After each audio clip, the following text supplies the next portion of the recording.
Hello, അസ്സലാമു അലൈക്കും വറഹ്മത്തുള്ളാഹി വബറകാതുഹു. അന്നാ കിച്ചണിലേക്ക് എല്ലാവർക്കും സ്വാഗതം.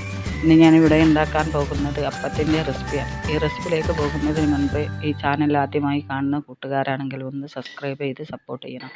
തൊട്ടടുത്തുള്ള ബെല്ലൈക്കൺ എന്നുള്ളത് ഒന്ന് പ്രസ് ചെയ്യണം. അപ്പോൾ ഞാൻ ഇടുന്ന വീഡിയോ നോട്ടിഫിക്കേഷനായി ലഭിക്കുന്നതാണ്. എന്നാൽ നമുക്ക് വീഡിയോയിലേക്ക് പോയാലോ.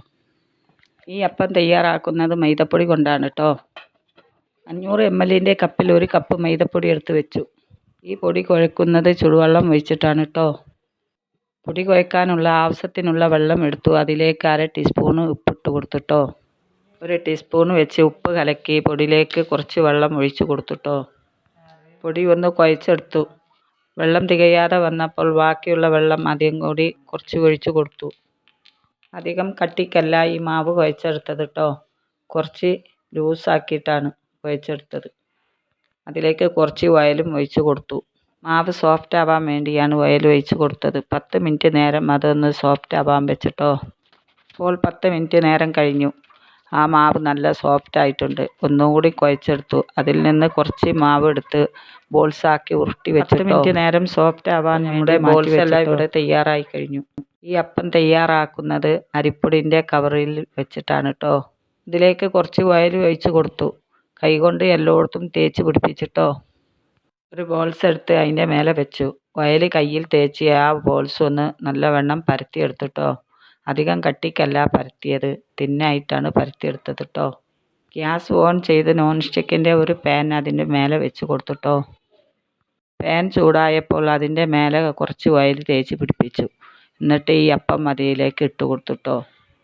2 മിനിറ്റ് നേരം അത് കുക്കാവാൻ വെച്ചു. അത് കുക്കായപ്പോൾ അതിൻ്റെ മേലെ ഓയിൽ തേച്ച് വീണ്ടും മറിച്ചിട്ട് കൊടുത്തിട്ടോ. 2 മിനിറ്റ് നേരം അതും കുക്കാവാൻ വെച്ചു. അപ്പോൾ നമ്മുടെ ആദ്യത്തെ അപ്പം ഇവിടെ തയ്യാറായി കഴിഞ്ഞിട്ടോ. വീണ്ടും ചൂടായ ചട്ടിയിൽ ഓയിൽ തേച്ച് പിടിപ്പിച്ചു. പരത്തി വെച്ച അപ്പം അതിലേക്ക് ഇട്ട് കൊടുത്തു. എന്നിട്ടൊന്ന് കുക്കാവാൻ വെച്ചിട്ടോ. ബ്രഷിൽ ഓയിൽ മുക്കി അപ്പത്തിൻ്റെ മേലെ തേച്ച് പിടിപ്പിച്ചിട്ടോ. എന്നിട്ട് അതൊന്ന് മറിച്ചിട്ട് കൊടുത്തു.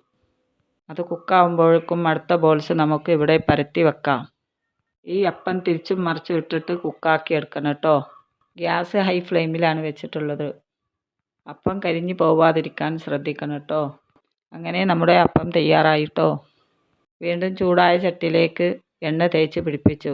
അതിൻ്റെ മേലെ അപ്പം ഇട്ട് കൊടുത്തുട്ടോ. അതൊന്ന് കുക്കായപ്പോൾ അതിൻ്റെ മേലെ ഓയിൽ തേച്ച് പിടിപ്പിച്ചു. എന്നിട്ട് ചട്ടകം എടുത്ത് മറിച്ചിട്ട് കൊടുത്തുട്ടോ. അത് കുക്കാവുമ്പോഴേക്കും അടുത്ത ബോൾസ് പരത്തി തയ്യാറാക്കിയെടുക്കാം. വീണ്ടും ചട്ടകം കൊണ്ട് അങ്ങോട്ടും ഇങ്ങോട്ടും മറിച്ചിട്ട് കൊടുക്കണം കേട്ടോ. ഈ അപ്പം നല്ലോണം പൊള്ളി വരും കേട്ടോ. കുക്കായ അപ്പം എടുത്ത് വാങ്ങി വെച്ചിട്ടോ. ഇതുപോലെ ഓരോ അപ്പം ചുട്ട് വാങ്ങി വെച്ചിട്ടോ. അപ്പം നമ്മുടെ അപ്പം ഇവിടെ തയ്യാറായി കഴിഞ്ഞു. ഇതിൻ്റെ കൂടെ കടലക്കറിയും ഉണ്ടാക്കിയിട്ടുണ്ട് കേട്ടോ. അതിൻ്റെ റെസിപ്പി ഈ വീഡിയോയിൽ കാണിക്കാത്തതാണ്. മറ്റൊരു ദിവസം കടലക്കറിൻ്റെ റെസിപ്പി ഈ ചാനലിൽ അപ്ലോഡ് ചെയ്യൂട്ടോ. കടലക്കറി വറവിടാം. ഒരു ചീനച്ചട്ടി ഗ്യാസിൻ്റെ മേലെ വെച്ച് കൊടുത്തു. ചട്ടി ചൂടായപ്പോൾ കുറച്ച് ഓയിൽ അതിലേക്ക് ഒഴിച്ചു കൊടുത്തുട്ടോ. ചൂടായ എണ്ണയിലേക്ക് കുറച്ച് കടുക് ഇട്ട് കൊടുത്തുട്ടോ. കടുക് പൊട്ടിയതിന് ശേഷം അതിലേക്ക് ഒരു തണ്ട് കറിവേപ്പിൻ്റെ ഇലയും ഇട്ട് കൊടുത്തു.